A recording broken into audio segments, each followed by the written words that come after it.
자, 히든 종목은 가운 시일 내에 슈팅이 나올 가능성이 상당히 높다. 폭염 때문에 전력 예비된 얘기가 상당히 좀 많이 나올 건데,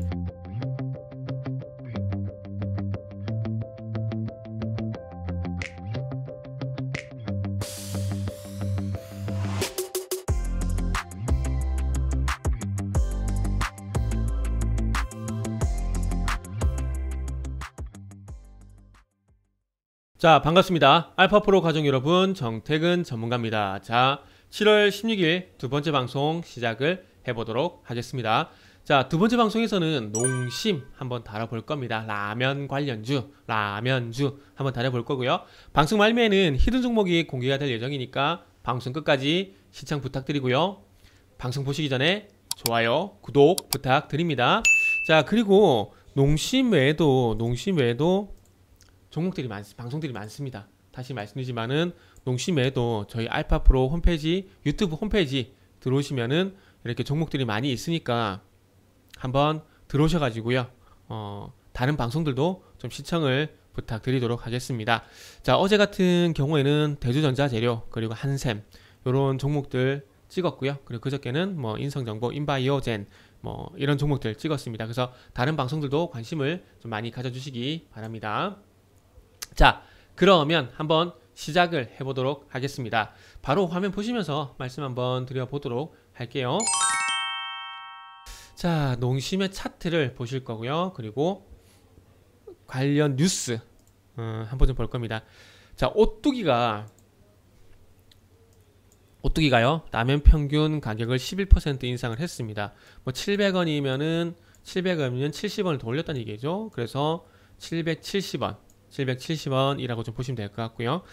그래서 어쨌든 뭐 오뚜기가 라면 가격을 인상을 했는데 뭐 진라면이라든지 지금 여기 보면은 자, 진라면 매운맛 순한맛을 684원에서 770원으로, 순냉면을 606원에서 676원, 육개장이 이제 838원에서 911원.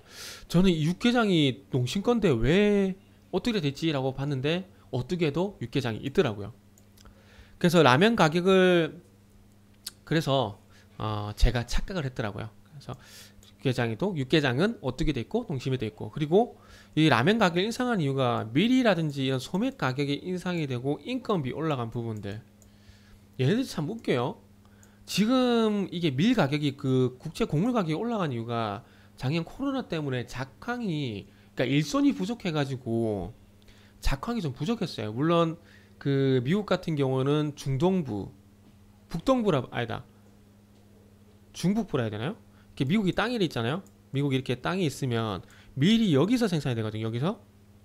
여기 생산이 되는데 코로나로 인해 가지고 뭐 미국은 기계로 뭐 작황을 하는데, 어쨌든 뭐 여타 뭐 미국 쪽 같은 경우에는 일단 기계로 생산하는 게 큰 문제가 없는데, 전반적으로 곡물 가격들이 이 코로나로 해서 사람 인력 부족 요거 때문에 수확을 제대로 못했어요. 그러다 보니까 그 영향으로 해서 작년부터 계속 쭉 올라왔고, 그리고 미국 쪽 같은 경우도 뭐 기후 영향 이런 얘기도 작년에 올 초에 좀 있었는데, 뭐 어쨌든 뭐 가격이 올라갈 수는 있습니다. 올라갈 수는 있는데 중요한 건 밀 가격이 떨어지면 얘네들 가격 인하를 안 하잖아요.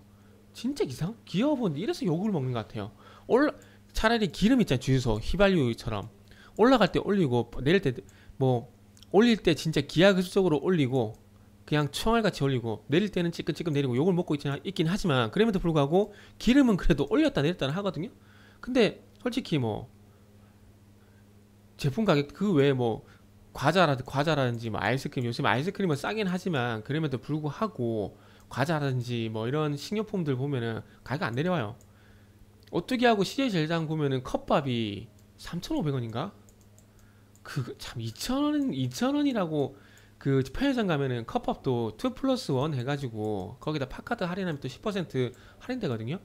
이렇게 해가지고 한 개당 뭐 2,300원 이렇게 되는 꼴이 나오는데, 이러니까 사먹지. 누가 이 컵밥을 3,500원에 사먹겠습니까? 그 부실한 한 끼도 안 되는 그거를. 그러니까 올릴 땐 바짝 올리고 내릴 땐 내지도 않으면서 참 이런 그 원가 이런 얘기 하는 거 상당히 좀 웃겨요. 그리고 뭐 인건비, 물론 뭐 최저시급이 올라가다 보니까 인건비 때문에 제품 가격으로 반영하는 거, 뭐 이런 건 이해를 합니다. 이해를 하지만 중요한 건 어쨌든 뭐 원료라든지 인건 변제 이런 부분들에 대해서 자동화 진행되고 밀가루 가격이 하락하게 되면은 그럼 제품 가격 다 내려야죠. 제품 가격 올리면 소비가 더 위축됩니다. 위축이 돼. 왜냐하면 월급은 그대로잖아요. 다 올라도 월급은 안 오잖아.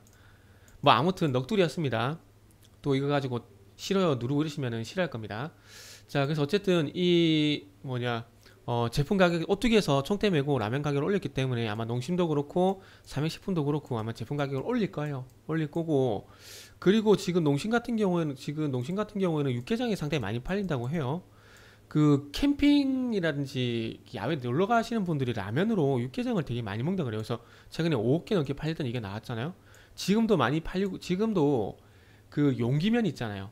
그냥 컵라면에 1위부터 5위 안에 보게 되면은 세 개의 상품이 다 농심 겁니다. 농심 거예요. 거기에 육개장 사발면, 육개장 김치 사발면 요 두 개가 들어가 있습니다.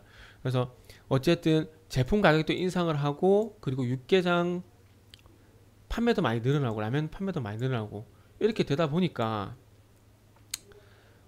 작년에 보세요. 작년에 코로나 때문에 라면 많이 팔다 그래가지고 농심 같은 경우는 작년 1분기 때 전년 동기 대비해서 영업이 100% 성장했거든요. 그래서 그리고 2분기 실적도 좋게 평가를 하게 되면서 이게 7월달, 8월달까지 올라갔어요. 7월달까지 올라갔는데, 그러고 난 이후에 이제 모멘텀 그 실적 증가 폭이 둔화가 되게 되면서 조정이 나왔는데, 아마 제가 볼 때는 다시 한번 이 농심은 관심을 가져야 될 것 같습니다. 지금 요 부분 항상 정고점 돌파를 할 때는 관심을 가져야 돼요. 요 부분도 보면 요 부분이 5억개입니다. 5억개. 농심의 육개장 사발면이 5억개 넘게 팔렸다고 나왔던 뉴스가 나왔던 곳이 이 지점이에요. 그래서 정고점 돌파하고 난 다음에 횡보를 하다가 다시 이탈됐지만은 또 거래량 실어주게 되면서 또 32만 달 돌파를 시켜버리죠. 그러면 이 종목은 상승 이탈 N자형으로 계속 올라가는 종목이라 보시면 될 것 같아요. N자형으로. 그래서 이 돌파할 때 추격 매수가 아닌 조정이 나올 때 조정시 매수를 하면은 딱 맞다는 종목이고요. 그래서 아마 제품 가격 인상을 진행할 가능성이 상당히 높고, 그러해서 실적에 대한 부분들이 아마 3분기부터 아마 좋게 이렇게 나오게 되면은 상승의 기울기도 조금 완만했다가 가팔라지지 않을까, 뭐 그렇게 좀 볼 수 있을 것 같아요.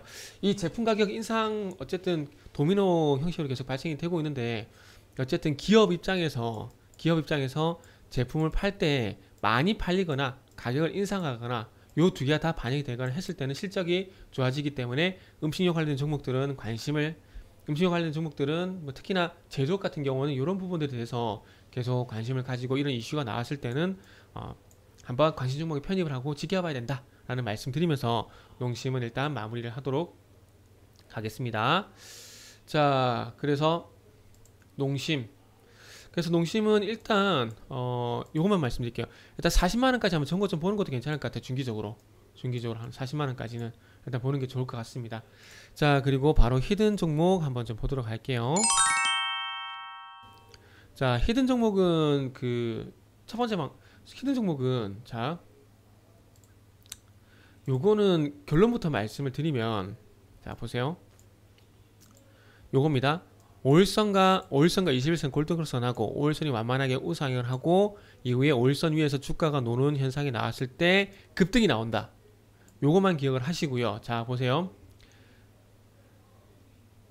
상승 조정 나오면서 회복 이탈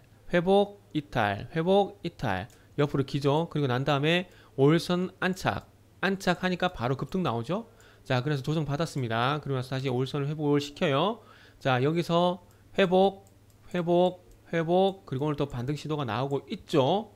자, 그래서 이제부터 오늘까지도 이 히든 종목이 5일선을 안착을 하게 된다라면은 슈팅이 나올 가능성이 상당히 높아지, 가까운 시일 내에 슈팅이 나올 가능성이 상당히 높다. 이런 측면에서 좀 보시고요. 이 종목은 원자력 관련된 종목일 수도 있고요. 그리고 전기차 인프라 관련된 종목일 수도 있고, 전력 설비 관련된 종목일 수도 있습니다. 최근에 전력 예비율에 대한 얘기가 나오고 있죠. 자, 보세요. 폭염 속에서 전력 사용량 최대, 전력 예비율 한 자릿수 때 5가, 연일 폭염으로 전력 수요 올여름 최고, 전력 예비율 10% 붕괴. 아니 멀쩡한 원전을 정말 답답합니다. 신재생에너지도 속도가 있어야 될 거 아니에요. 속도가 진짜 정말 깝깝합니다. 원전 1기 발전량 늘렸는데 이틀째 전력 사용 발전량 최고치 갱신. 진짜 폭염 시작도 안 했는데 전력 예비율 10% 붕괴. 정말 하는 짓거리들이 아마추어입니다. 아마추어. 아휴 깝깝합니다. 그래서 어쨌든 이 전력 아마 폭염 때문에 전력 예비율에 대한 얘기가 상당히 좀 많이 나올 건데 그러면서 이제 스마트 그리드 관련된 종목들도 얘기가 나올 거고 전력 관련된 얘기들 분명히 나올 겁니다. 그러면은 이제 지금 말씀드리고 있는 히든 종목 같은 경우에 이 5일선을 안착하게 되면은 이 폭염에 대한 이슈가 반영되면서 슈팅이 나올 가능성 보시면서 한번 대응을 그리고 향후의 흐름을 한번 좀 보도록 하겠습니다. 자, 히든 종목은 홈페이지에서 확인이 가능하고요. 자, 두 번째 방송까지 마무리했습니다. 두 번째 방송까지 마무리했고요. 주말 잘 보내시고요. 저는 또 다음 주에 또 찾아뵙도록 하겠습니다.